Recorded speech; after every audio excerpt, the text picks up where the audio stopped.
तो grams law का आज हम न्यूमेरिकल थोड़ा सा रिवीजन के तौर पर हम देख रहे हैं। ये ग्राम्स लॉ के 3 फार्मूलाज हैं जो मैंने यहाँ लिखे हैं। अब एक हमने कंसिडरेशन बनाई है, एक एग्जाम्पल के तौर पर हमने कंसिडर किया कि भाई 3 गैसेज हैं ए बी और सी। ये 3 गैसेज जो हैं वो ग्रेजुअली आहिस्ता आहिस्ता पास हो रही हैं, और मतलब इस कंटेनर के अंदर मैंने डाली तीनों गैसेस ए बी और सी अलग अलग। अच्छा, अब इसमें हुआ क्या कि ये तीनों गैसेस आहिस्ता आहिस्ता इस कंटेनर में फैलकर जाकर कोने से टकरा गई। ठीक है, तो जब ये कोने से टकराई तो इनमें से किसी गैस को टाइम यहाँ तक पहुंचने में ज्यादा लगा होगा, किसी गैस को टाइम कम लगा होगा। जिस गैस को टाइम ज्यादा लगा उस गैस का रेट ऑफ डिफ्यूजन जो है वो हमारे पास कम होगा, जिसका रेट ऑफ जिसको टाइम कम लगा उसका रेट ऑफ डिफ्यूजन ज्यादा होगा। यानी ग्राम्स लॉ क्या कह रहा है, rate of diffusion of gas is inversely proportional to its molecular mass या फिर डेंसिटी। यानी कि कोई गैस का जो डिफ्यूज होने का यानी फैलने का अमल है वो डिपेंड किस पे कर रहा है, उसके मॉलिक्यूलर मास पे। अगर मॉलिक्यूलर मास ज्यादा होगा तो रेट ऑफ डिफ्यूजन यानी फैलने की अमल और फैलने की सलाहियत, फैलने की स्पीड कम होगी। अगर मॉलिक्यूलर मास कम होगा तो फैलने का अमल, फैलने की सलाहियत और फैलने का रेट ज्यादा होगा। क्लियर है? सेम इसी तरीके से आप डेंसिटी पर भी अप्लाई कर सकते हैं। कॉन्सेप्ट समझ में आया? जी सर। अब मैं इसका न्यूमेरिकल सॉल्व करता हूँ एक दो न्यूमेरिकल। पहला और दूसरा वाला मैं करवा देता हूँ, बाकी आप लोग करेंगे खुद ही। ठीक है। अच्छा, अब जिस जिस तरीके से जिस पैटर्न पे बता रहा हूँ ना बेटा, कोशिश करना पैटर्न फॉलो करो। पैटर्न फॉलो करोगे तो गलती की गुंजाइश जरा कम होगी। ठीक है ना? तो आपने डेटा बनाना है। अच्छा, इसमें हमेशा याद रखना दो गैसेस दी जाएंगी आपको। जो दो गैसेस दी गई है ना उन दोनों गैसेस का डेटा अलग अलग बनाना। अलग अलग बनाओगे तो आसानी रहेगी। अब जैसे यहाँ पर देखो, equal volume of HCl and SO2। यानी कि अब यहाँ पर कौन सी दो गैसेस हैं आपके पास? एक HCl है और एक क्या है, SO2। दोनों गैसेस को अलग अलग मेंशन कर लो ताकि सवाल को सॉल्व करने में भी इससे आसानी रहती है। इक्वल वॉल्यूम, दोनों गैसेस का इक्वल वॉल्यूम है, present in a close container. एक क्लोज कंटेनर में ये बंद है। What would be the comparative rates of diffusion of these gases? इन दोनों गैसेस का रेट ऑफ डिफ्यूजन कंपैरेटिवली क्या है? यानी कि R1 क्या है, वी डोंट नो। R2 क्या है, वी डोंट नो। कंपैरेटिव बताना है मुझे। ठीक है। अच्छा, HCl के मास को मैंने ले लिया M1 और SO2 के मास को मैंने ले लिया है M2। HCl का मास मुझे याद है, आप चाहें तो सॉल्व कर लीजिएगा, 36.5 होता है AMU। SO2 का मास मुझे याद है, मैंने डायरेक्ट पुट कर दिया, आप चाहें तो इसको लिख सकते हैं कैलकुलेट करके। अब सॉल्यूशन करना है। सर सॉल्यूशन कैसे करें? फॉर्मूला जो हमारे पास है ये वाला, R1/R2 is equal to M2/M1, M1 का रूट। सर इसके लिए तो आर, दोनों आर जब हमें नहीं पता होंगे, R2/R1 is equal to under root M2/M1। Sir जब दोनों आर ही नहीं पता होंगे तो वैल्यू निकालेंगे कैसे? बेटा निकल जाएगी, क्योंकि उसने ये नहीं कहा ना कि एग्जैक्ट वैल्यू बताओ, उसने तो कंपेरेटिव रेट का है ना, कंपेरेटिव वैल्यू बताओ। तो ना मुझे R2 पता ना मुझे R1 पता। अंडर रूट M2 क्या है? M2 ये है 64 डिवाइडेड बाय M1 क्या है, 36.5। अब रूट सॉल्व करो। 64 का अंडर रूट आता है 8, 36.5 का अंडर रूट आता है 6.02। इन दोनों को डिवाइड करो, आंसर बताना मुझे, डिवाइड करके जरा जल्दी से। 1.32। 1.32 आ गया। 1.32 आ गया। अच्छा, यहाँ डिनोमिनेटर में कुछ भी नहीं है, लेकिन आपको पता है कि जहाँ कुछ नहीं होता वहां क्या होता है? 1। 1 होता है। तो 1.32 डिवाइडेड बाय बेसिकली यहाँ पर क्या है, 1 है। इसका मतलब ये हुआ कि अगर आपसे कोई बोले कि R1 और R2 का जो कंपैरेटिव रेट है वो क्या है, R1 की वैल्यू है 1 और R2 की वैल्यू क्या है 1.32, तो ये है कंपैरेटिव रेट ऑफ डिफ्यूजन। ये है कंपैरेटिव रेट ऑफ डिफ्यूजन। बेटा क्या मतलब सर कंपैरेटिव रेट? अभी भी इसमें समझ में नहीं आ रही बात आपकी। भाई देखो, हमें ना R1 पता है, तो जब हमें R1 नहीं पता तो हम R2 एग्जैक्टली तो फाइंड नहीं कर सकते। हाँ, जो अभी हमारा आंसर आया है ना वो सपोजिशन में आया है कि मिसाल के तौर पर भाई, अगर R1 का रेट ऑफ डिफ्यूजन 1 है ना, यानी कि HCl का रेट ऑफ डिफ्यूजन अगर 1 है, अगर, तो R2 का रेट ऑफ डिफ्यूजन 1.32 होगा, यानी 1 से ज्यादा होगा, और होना भी चाहिए। देखो इस गैस का मॉलिक्यूलर मास कम है, इस गैस का मॉलिक्यूलर मास ज्यादा है, तो जिसका मॉलिक्यूलर मास ज्यादा होता है उसका रेट ऑफ डिफ्यूजन भी तो ज्यादा होता है ना। समझ गए? मतलब रेट ऑफ डिफ्यूजन, उसको टाइम जो है वो ज्यादा लगता है डिफ्यूज होने में। समझ गए? यस जी सर। सर। अच्छा, अब दूसरा वाला देखो।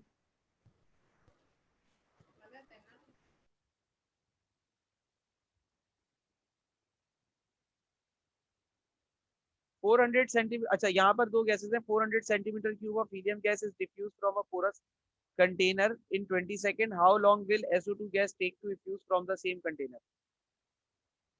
अब यहाँ पर दो गैसेस हैं, हीलियम गैस है और SO2 गैस है। दोनों गैसेस का डाटा आमने सामने बनाना समझने में हमेशा आसानी रही।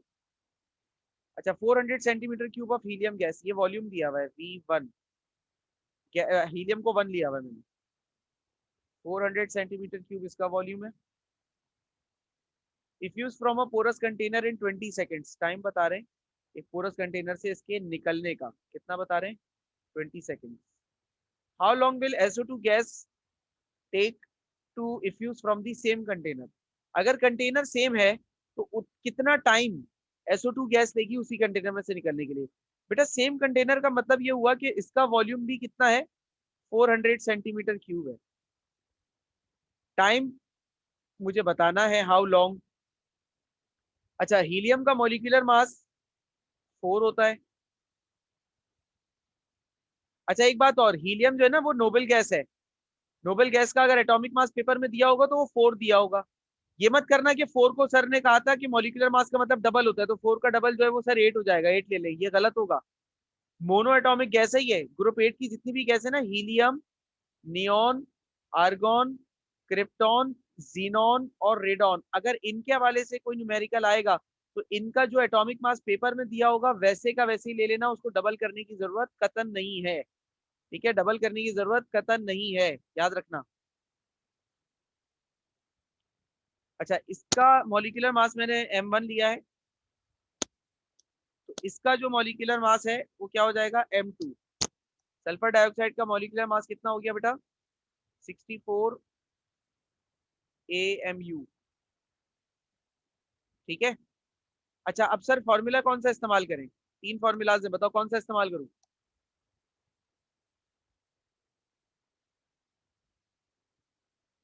सेकंड वाला। नहीं बेटा, सेकंड वाला नहीं होगा इस्तेमाल। या कर सकते हैं, सेकंड वाला भी इस्तेमाल कर सकते हैं, मसला नहीं है, लेकिन थर्ड वाला भी इस्तेमाल हो सकता है यहाँ पर। क्यों सर, कैसे? अभी समझा देता हूँ बेटा। एक काम करता हूँ, ये न्यूमेरिकल ना मैं दोनों फॉर्मूला से सॉल्व करता हूँ ताकि तुम लोगों को डिफरेंस समझ में आ जाए कि डिफरेंस क्या है। ठीक है, पहले सॉल्व कर रहा हूँ मैं। T2/T1 is equal to M2/M1 से। T2 तो मुझे फाइंड करना है।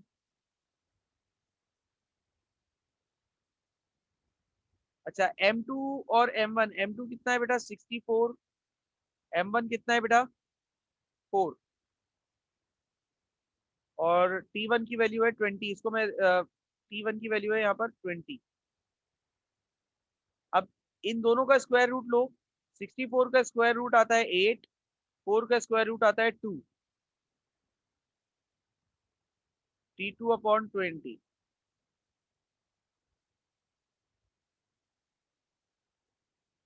ठीक है ना?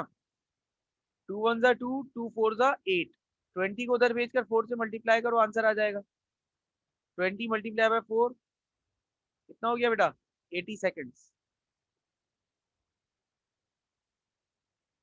ठीक है, अब यही न्यूमेरिकल मैं दूसरे वाले फॉर्मूला से भी सॉल्व कर रहा हूँ।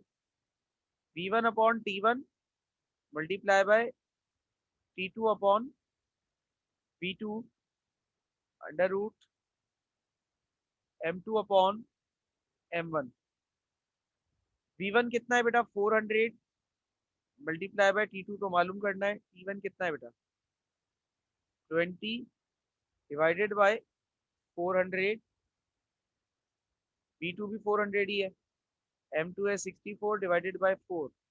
तो बेटा 400 से 400 कैंसिल हो जाएगा, 4 1 जा 4, 4 4 जा 16, ये कैंसिल हो जाएगा। नहीं 4 4 जा 16 मैंने गलत कर दिया, सॉरी।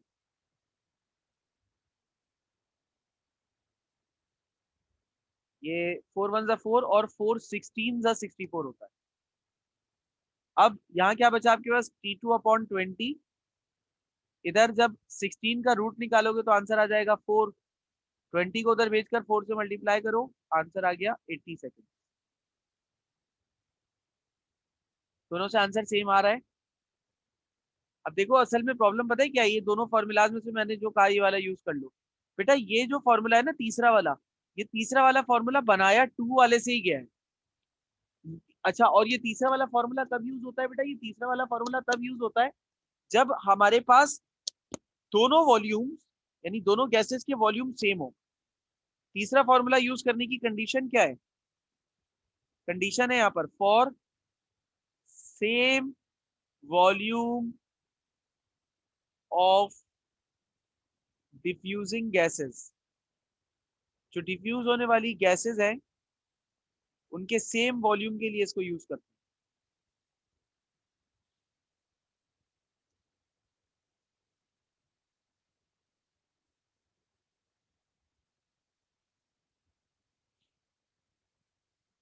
ठीक है बेटा, समझ गए। जी सर। Yes, sir.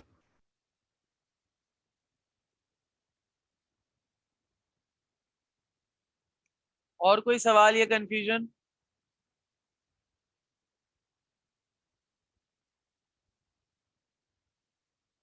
अच्छा एक बात और, यहाँ जो मैंने आंसर्स दिए ना ये थोड़े से आंसर्स वेरी कर सकते हैं। अगर आप मेथोडोलॉजी सही अप्लाई कर रहे हैं बेटा तो आंसर आगे पीछे आ सकते हैं, उसका इशू नहीं होता। क्योंकि मैंने, अच्छा आंसर आगे पीछे क्यों आते हैं, समझना इस चीज को भी। आंसर्स आगे पीछे बेटा कभी कभार इसलिए आ जाते हैं, खुसूसी तब उन सवालों में आंसर्स आगे पीछे आ जाते हैं जिनमें हम रेशियो निकाल रहे होते हैं। ये जो rate of diffusion of gases के दरमियान जब ये कंपैरिजन कर रहे होते हैं ना, जैसे ये 5वें सवाल में कर रहे हैं, या ये जो पहला सवाल था पहले सवाल में जो कंपैरिजन कर रहे हैं, तो इन कंपैरिजन के वक्त में मतलब इस कंपैरिजन में आंसर आगे पीछे आ सकते हैं। अच्छा पता है क्यों आते हैं आगे पीछे आंसर, क्योंकि जब मैंने ये जो आंसर दिया होगा ये मैंने किसी कंट्री कंसिडरेशन से दिया होगा, आप जब सॉल्व करेंगे तो किसी कंसिडरेशन से सॉल्व करके आंसर बताएंगे, इस वजह से। मतलब सर बात समझ नहीं आ रही, कोई बात नहीं बेटा, भी समझा देते हैं, 2 मिनट दीजिए।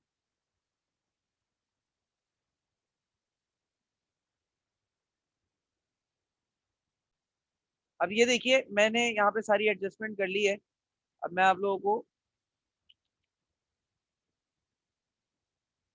अब मान लीजिए वही सवाल है SO2 और HCl।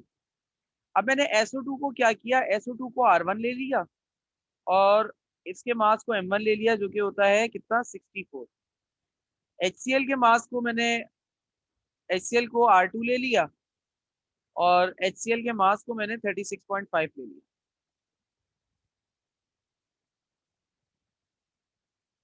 अब अगर सॉल्व करेंगे आप तो R2 over R1 under root M2 over M1, M1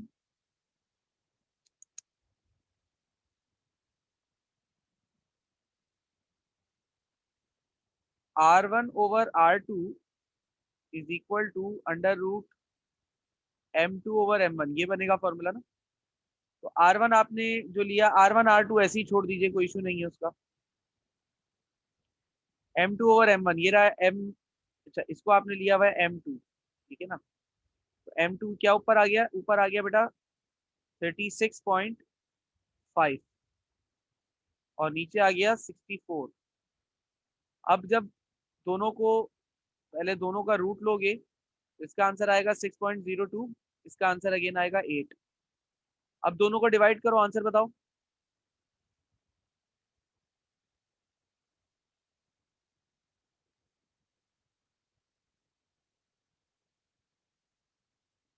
0.75। 0.75 आ गया। और डिनोमिनेटर क्या होगा, यकीनी तौर पर डिनोमिनेटर इसका 1 है। तो R1/R2 का रेशियो क्या आ गया, R1 रेशो R2 क्या आया, R1 है 0.75, रेशो R2 है 1। अब कोई ये बोले कि सर ये आंसर गलत है और ये वाला आंसर सही है, तो मैं बोलूंगा कि नहीं बेटा, ये भी सही है, ये भी सही है। फर्क आपकी कंसिडरेशन का है। यहाँ पर क्या हुआ, यहाँ पर आपने मिसाल के तौर पे HCl को 1 सपोज किया, तो SO2 का आंसर आया था जो कि बड़ा था, यानी कि ज्यादा था रेट ऑफ डिफ्यूजन।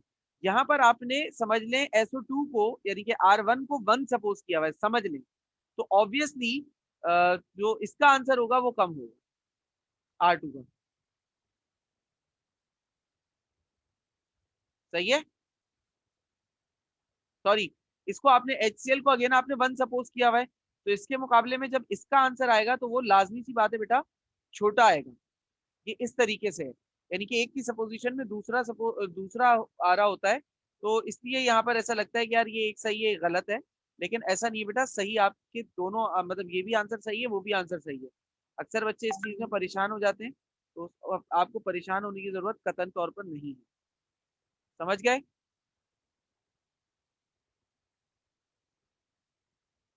समझ गए बेटा? जी सर। जी सर। अच्छा, जी सर। अब मैं क्वेश्चन नंबर 3 कराने जा रहा हूँ, क्योंकि क्वेश्चन नंबर 3 की फरमाइश आई है। क्वेश्चन नंबर 3 ये रहा। ठीक है, क्वेश्चन नंबर 3 हमारे आज के दिन का लास्ट टॉपिक होगा, लास्ट क्वेश्चन होगा। Keep that in mind. कल से हम इंशाल्लाह चैप्टर 3 स्टार्ट कर देंगे। क्लासेस मिस मत कीजिएगा। चलें जी।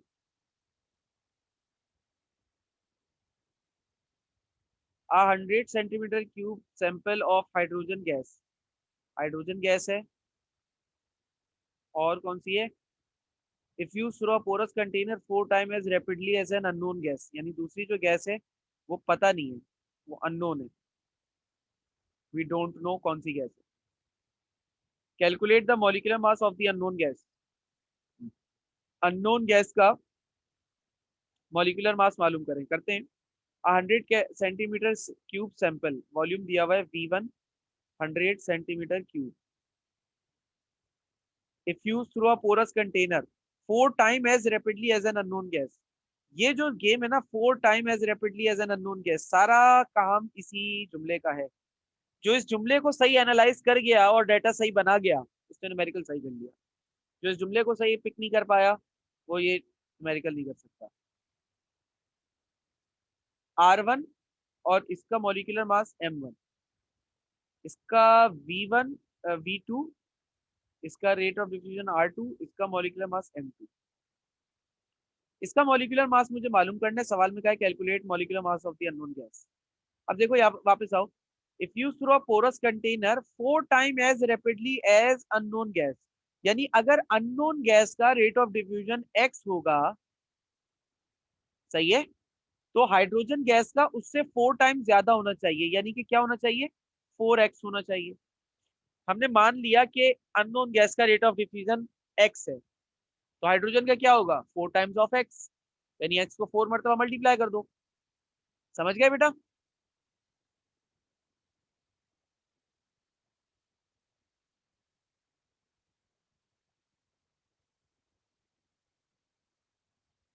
बेटा ये समझ गए? जी जी सर। सर। जी सर। अच्छा, इस सवाल में जो वॉल्यूम दिया गया है ना, वो वॉल्यूम किसी काम का नहीं है, मतलब वो आपको सिर्फ कंफ्यूज करने के लिए दिया है, nothing more than that.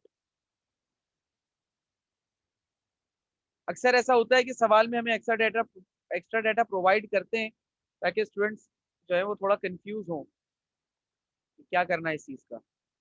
Formula आप वही लगाएंगे बेटा, Graham's law, R1/R2 is equal to √M2/M1।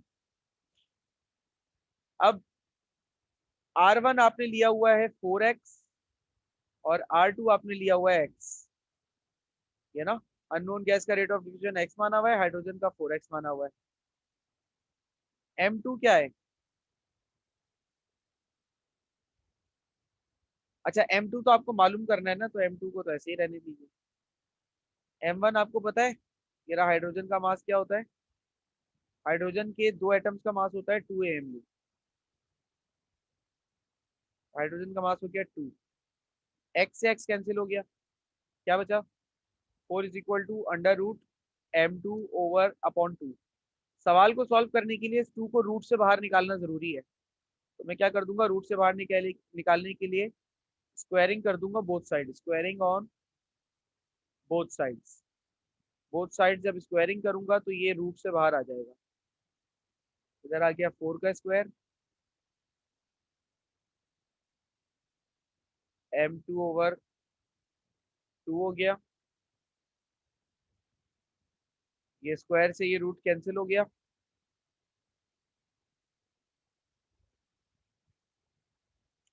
4 का स्क्वायर 16 होता है, स्क्वायर से रूट कैंसिल हो गया, m2 अपॉन 2, 2 को उधर भेजकर 16 से मल्टीप्लाई करो, m2 क्या आ जाएगा 2 इंटू 16 32 32 AMU, हो गया सॉल्व बेटा, क्लियर है।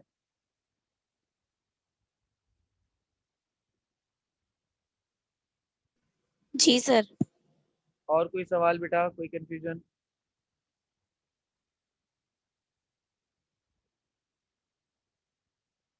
बेटा और कोई सवाल या कंफ्यूजन? नो। No sir. चलें नो ठीक है, सर। डन। तो फिर बस हम कल से अब चैप्टर 3 स्टार्ट करेंगे, चैप्टर 2 के न्यूमेरिकल्स को कंप्लीट करना अब आपकी जिम्मेदारी है। जो मैंने आपको ये जितने न्यूमेरिकल्स दिए हैं ना, इसमें से ये सारे क्वेश्चंस मेरे अपने बने हुए हैं, ये भी सॉल्व कीजिए, फिर पास पेपर्स भी सॉल्व कीजिए। कोई कंफ्यूजन आ रही हो तो आप लोग पूछ सकते हैं, पूछने के लिए मना नहीं है, लेकिन अब हम चैप्टर 3 स्टार्ट कर देंगे क्योंकि काफ़ी टाइम हमारा लग चुका है, सही है। बाकी बात इंशाल्लाह आपसे नेक्स्ट क्लास में होगी। अल्लाह हाफिज। अल्लाह हाफिज।